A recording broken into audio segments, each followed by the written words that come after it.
In our second example, we see that we have a fraction, which immediately tells us I'm going to have to work with a quotient of powers.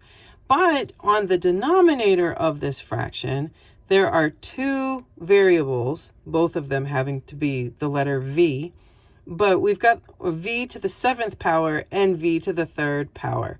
So because we have two v's on the denominator of the fraction, that means that we also have to do the product of powers.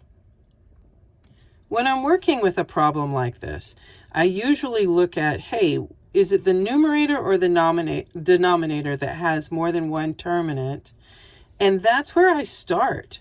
So since my denominator has more than one term in it, I begin with the product of powers there. And we remember from previous lessons that the product of powers tells us that we have to add our exponents together.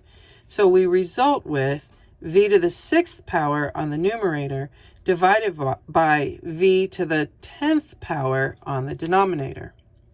It's from here that we now actually use the rule for the quotient of powers.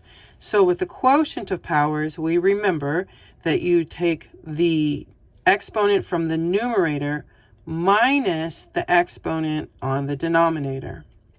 So v to the 6th minus 10 gives us v to the negative 4. And it is here that we say, oh yes, and now the negative exponent rules, because we are told we have to use a positive exponent in our final answer.